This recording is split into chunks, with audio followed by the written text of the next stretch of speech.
TDP కూటమి ప్రభుత్వం ఏర్పడ్డాక ఇచ్చిన మొదటి నోటిఫికేషన్ మెగా డిఎస్సి 2025 డీమెరిట్ డిఎస్సిగా మారిపోయిందా? ఈ డిఎస్సిలో నష్టపోయిన అభ్యర్థులకు కూటమి ప్రభుత్వం మొండి చేయి చూపించనుందా అంటే అవుననే ఆన్సర్ వస్తోంది. కూటమి సర్కార్ తప్పులు, అధికారుల విచ్చలవిడితనం వెరసి ప్రతిభగల డిఎస్సి అభ్యర్థులకు తీరని అన్యాయం జరిగింది. అన్ని సర్టిఫికెట్లు సరిగ్గా ఉన్నా సరే వివిధ సాకులతో వారిని అనర్హులుగా చేశారు. మెరిట్లో తర్వాత ఉన్నవారికి ఆ పోస్ట్ని చేశారు. కనీసం అభ్యర్థులు చెప్పింది వినకపోగా కనీస గడువు ఇవ్వకుండా నచ్చినట్టు చేసుకుంటూ పోయారు.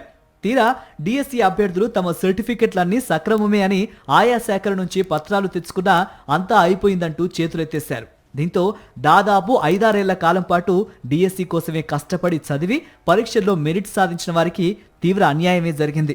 వాస్తవానికి ఇలాంటి సమయంలో నష్టపోయిన వారికి ప్రభుత్వం న్యాయంగా పోస్టులు సృష్టించి ఇవ్వాలి.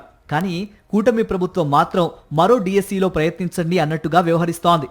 మెగా డిఎస్సిలో అన్ని అర్హతలు ఉండి పోస్టులు రాని అభ్యర్థుల కోసం జిల్లా, ప్రాంతీయ, రాష్ట్ర స్థాయిలో గ్రీవెన్స్ రెడ్రెసల్ సెల్ ఏర్పాటు చేశారు. మొదటి స్థాయిలో న్యాయం జరగకపోతే రెండో దశలో ఆర్జేడీ స్థాయిలో పరిష్కరించాలి. అక్కడా పరిష్కారం కాకపోతే రాష్ట్ర స్థాయిలో పరిష్కరించాలి. మొదటి 2 స్థాయిల్లో 15 రోజుల చొప్పున, మూడో స్థాయిలో నెల రోజుల్లోనూ పరిష్కారం చేయాలి.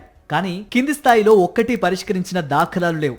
మెరిట్ లిస్ట్, అభ్యర్థుల ఎంపిక అంతా రాష్ట్ర స్థాయిలో పూర్తి చేసి కేవలం ఎంపికైన అభ్యర్థుల సర్టిఫికెట్ల పరిశీలన మాత్రమే జిల్లా అధికారులు చేశారు. ఫిర్యాదుల పరిష్కరణ తమ పరిధి కాదంటూ ఫిర్యాదులను రాష్ట్ర కార్యాలయానికి పంపినట్టు అభ్యర్థులు చెబుతున్నారు.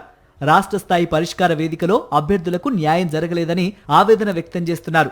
దీంతో పలువురు హైకోర్టును ఆశ్రయించారు. అన్నమయ్య జిల్లాకు చెందిన ఓ అభ్యర్థికి ఓసీ ఈడబ్ల్యూఎస్ కోటాలో ఎస్ఏ బయాలజీ పోస్టు రావాలి. తనకంటే ముందున్న అభ్యర్థి గతంలో బీసీ కోటాలో డిఎస్సి పరీక్షలు రాశాడు. ఈసారి అతడు ఓసీ ఈడబ్ల్యూఎస్ గా నమోదు చేసుకుని తప్పుడు పత్రాలతో ఉద్యోగం పొందాడు.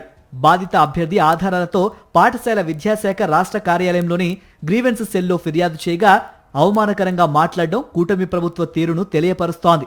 సాధారణంగా ప్రభుత్వ చర్యలతో నష్టపోయిన ఉద్యోగార్థులకు న్యాయం చేయాల్సిన బాధ్యత కూడా ఆ ప్రభుత్వంపైనే ఉంటుంది. ఇక్కడ కూటమి ప్రభుత్వం 16,347 ఉపాధ్యాయ పోస్టులకు నోటిఫికేషన్ ఇచ్చి 148 రోజుల్లో మొత్తం ప్రక్రియ పూర్తి చేసింది.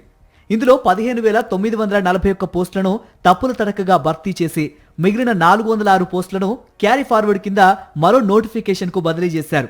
ఇక్కడ నిబంధనలను ఇష్టానుసారంగా మార్చేయడంతో పాటు వేగంగా పని పూర్తి చేశామన్న రికార్డు కోసం తాపత్రయపడ్డారే గాని వారి చర్యల ద్వారా అభ్యర్థులకు ఎంత తీవ్రమైన అన్యాయం జరుగుతుందో పట్టించుకోలేదు.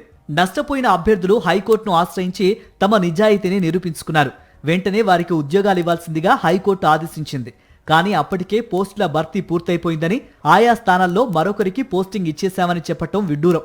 కోర్టు తీర్పు ప్రకారం వారికి పోస్టులు ఇవ్వాలి. అందుకోసం సూపర్స్ న్యూమరీ పోస్టులు సృష్టించి ఇవ్వాల్సిన బాధ్యత ప్రభుత్వానిదే.